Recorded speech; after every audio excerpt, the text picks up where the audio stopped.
Hey all, Chris Bassett here, and I'm going to be doing a solo guide for Extraction Legend Lost Sector. I'll be playing on my Hunter. Let's get into it. The Lost Sector is found on Sevethon's Throne World. It's in the Quagmire, the same area that you load into. If you're having trouble finding it, don't forget there's a few prerequisites. You have to be at least 1500 light, you have to have the Lost Sector completed on normal at least once, and then it has to be that day that it is in rotation. And then it'll show up on the minimap as this icon. So I'm going to go over my build and give a few recommendations for what I think will excel in this Lost Sector. My favorite class for solo content is the Nightstalker, and I use the Mobius Quiver. It does a lot of damage. Marksman's Dodge gives you the reload, and then Vortex Grenade is the best grenade for damaging. Stylish Executioner gives invisibility, and then Vanishing Step, you dodge and gain invisibility. I like Remnants for a longer grenade. Undermining, so my grenade weakens enemies. Persistence, that way my invisibility lasts longer. And then Obscurity, that way when I perform a finisher, I gain invisibility. That actually comes in handy a few times. So I put on Overload and Unstoppable mods to take out the champions. You'll have 4 weapon types to choose from. Auto rifles and submachine guns work for Overload, and then Pulse Rifle and hand cannons for Unstoppable. I like Pulse Rifle because I'll be using an auto rifle as my main weapon. The Syncopation 53 comes from the Gunsmith and has a pretty decent roll. I think Hard Light is definitely the right choice to go with here. In the beginning there's Void Shields you need to deal with, and then Arc Damage. You can also try Funnel Web or Brisk Runner. I did notice the range was a little lacking on the submachine guns though. Since it is Arc Burn, we'll be going with a Hothead Arc Rocket Launcher. You could also try the new machine gun Grand Overture. And then I'm running a Wormhusk Crown with Rocket Launcher, Finder, and then Auto Rifle targeting. Graviton Forfeit would also be beneficial this time because the invisibility effects last longer. I'd throw on some resist mods to help with damage negation. The void damage from the crossbow enemies is particularly nasty in this one. Alright, so we'll hop on the Sparrow and I'll take you over there. I'll go over a couple weapon recommendations on the way. The Sweet Sorrow auto rifle is pretty good. It's arc damage. I got a Sorrow's Verse, which is a Suros auto rifle with 4th times the charm and frenzy. It's pretty disgusting. Crisis Inverted is an Amalon hand cannon. It's pretty good. The Gunsmith was selling a Scathelock, which had Osmosis. That allows your weapon to gain the elemental damage when you throw a grenade. So if you're Void, throw a Void grenade, and then your auto rifle gains Void damage. So there's a little bit of a trick to the Lost Sector. When you see the symbol on the rock, you know it's that direction. You need to go over to that tear, and you need to breach it, or whatever it's called, to open it up. And then it'll reveal like a path that you can walk down. So if this is the first time you're doing the Lost Sector, you need to complete it on normal. Just go into the tunnel to the right and just keep going down and then follow the path and you'll complete it normally. And then you'll be able to come back and do it on the Legend version. This one's kind of difficult because of the Void Shields in the beginning and the guys one-shot you with their Void crossbows and then arc damage later on. So just make sure you stay in cover. You don't want to be out in the open, and then kind of pick off the guys from range. That's why submachine guns were a little lacking in this department. Hand cannon with decent range stats, and the hard light is pretty good. So you're just working on cleaning up these ads. Over to the left, there's a lower area, and the purple shielded guys will spawn in. You can chuck a grenade in the middle of them. It'll suck them in and then kill them all. You just want to make sure that you don't expose yourself too much because you'll get one shot by those Void crossbow guys. So there is a champion over there to the left. You want to watch out for him as well. So that's why you're just kind of keeping your distance and then doing poke damage and killing stuff at range. If you don't have a Void weapon to deal with the Void shields, those guys can be particularly difficult. So one nice thing is in this area, the champion is an overload. So I got the hard light to deal with, and then the hothead has double rockets. So once you stun him, 2 rockets will take him out pretty easy. One thing I would suggest would be to clean up all the ads first, because if they're shooting and throwing things at you while you're trying to deal that, you can run into trouble. If you were playing on Titan or Warlock, you could throw down a barricade with Overshield or your Healing Rift and kind of keep into cover and stay out of the way and just kind of poke in and out and do damage to the enemies. I would also think if you were using a heavy machine gun with arc damage, you could take out the ads pretty easily. I can't wait to get the catalyst for Hard Light. It's found in strikes, I just haven't got it to drop yet, but it increases the stability, making the gun even that much more accurate. If you didn't know, you can find catalysts in the Triumph section of your menu.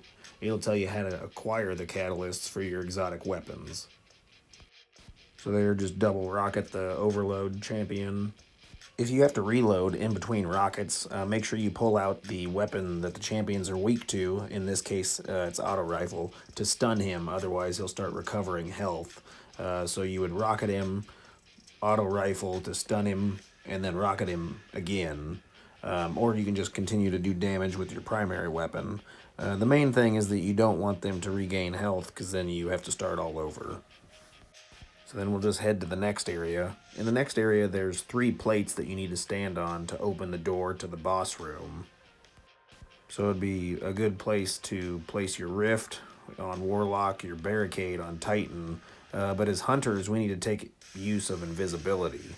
So that's why we put on the extra invisibility duration, and the finishing move also causes you to go invisible, as well as our dodge turns invisible. So with those things at our disposal, it's a little easier for us to hold plates. So basically just kind of cleaning up some ads so I don't have to deal with so many while I'm standing on the plate. But you'll notice there'll be like fire around the plate that starts to like rise up, and then there'll be like a flash of light after it's activated. So just try to stay invisible as much as possible, negate damage, and then kill the enemies. If you can always back up off the plate if you need to. You don't need to stand there the entire time. So if you're about to die, feel free to get off the plate to keep yourself alive. But there is a few arc shields in this area. There's the Scorn Captain. I think there's 2 of those guys. And then there's a couple of knights that have arc shields as well. In the middle of this giant room, there's also an ogre, an unstoppable ogre. So if you expose yourself too much, he'll eye blast you and kill you, which I think ends up happening. So since we're using hard light, switch to arc to take him down. And there, speak of the devil, there's that ogre. So yeah, if you did want to focus him down first before you step on the plates, that could be a different strategy you try. But since he's unstoppable, you'll be using either your hand cannon or your pulse rifle to stun him. And he stuns pretty easily, and then a couple rockets take him down.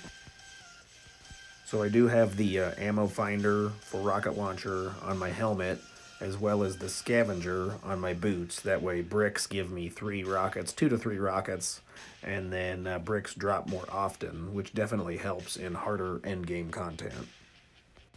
If you were looking for more increased capacity, you could put some reserves on your chest armor, and also having the perk on your rocket launcher called Field Prep allows you to store more rockets. Also, if you do see those moth things flying around, make sure you shoot those. They're basically arc grenades that will kill you. You can also use them to damage your enemies. So here's another benefit of the setup. I can basically stand on the plate invisible, and then when I do the finishing move, go invisible. Stay invisible almost the entire time I'm warming this plate up. So this room may not be a bad idea to use your super if you're using tether. The boss goes down pretty quick with arc rockets. So if you're not going to try to zerg the boss with your super, you could use it in this room to do ad clear. And then once the middle plate's done, the last plate is over on the opposite side of the room. So same thing as before, stand on the plate until the fire like flashes, and then you know it's activated. You can get off the plate if you need to so you don't die. But yeah, it takes, what, 20 to 30 seconds before the plate's activated, and then the boss door will be open. So yeah, having an arc weapon is definitely helpful with the arc burn.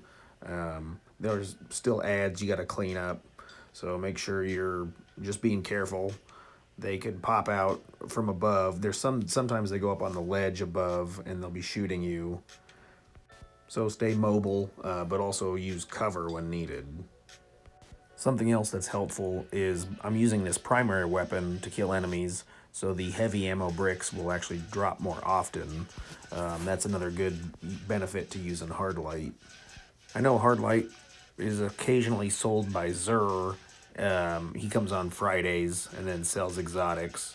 It also drops from random exotic engrams. If you decode it, it has the chance to decode into the auto rifle. Alright, so the last little bit of ads are about done.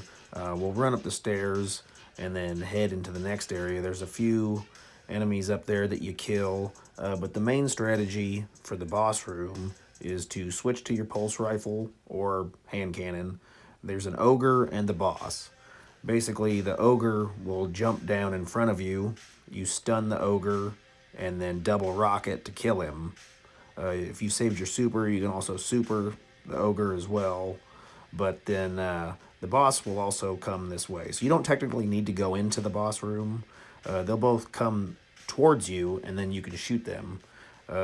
If you didn't kill the ogre right there, he will chase you into the hallway, so just be ready for that. The boss will come close as well, so you can either super the boss or rocket the boss. Don't forget, once the boss is dead, you need to finish the hive ghost thing. So I like to go invisible and then run over there, finish it, then I'll turn invisible again, and then you can go collect the chest. And that's it. Done. So good luck on your exotics. Hey, check out this other video right here. There's links in the description to save some cash on electronics, so check that out. If you have any questions, put them down in the comments. If this was helpful, hit the like button. Thanks.